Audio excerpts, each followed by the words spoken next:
ನಮಸ್ಕಾರ ವೀಕ್ಷಕರೇ, ಹಿಂದೂಸ್ತಾನ್ ಲೈವ್ 24x7ಗೆ ಸ್ವಾಗತ.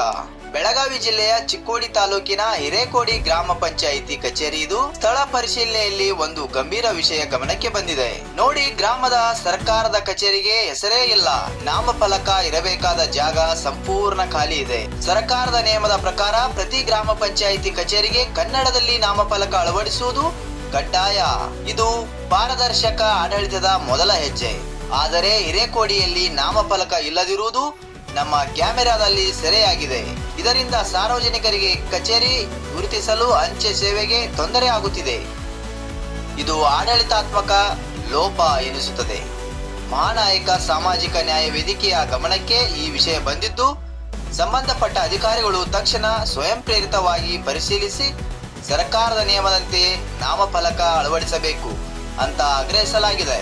ಜನರ ತೆರಿಗೆ ದುಡ್ಡಲ್ಲಿ ನಡೆಯೋ ಕಚೇರಿಗೆ ಒಂದು ಹೆಸರು ಫಲಕ ಬರಲಿ ಅನ್ನೋದೇ ಜನರ ನಿರೀಕ್ಷೆ. ಮುಂದಿನ ಸುದ್ದಿಯೊಂದಿಗೆ ಮತ್ತೆ ಭೇಟಿಯಾಗೋಣ ವೀಕ್ಷಕರೇ. ಅಲ್ಲಿಯವರೆಗೆ ನೋಡ್ತಾ ಇರಿ ಹಿಂದೂಸ್ತಾನ್ ಲೈವ್ 24x7.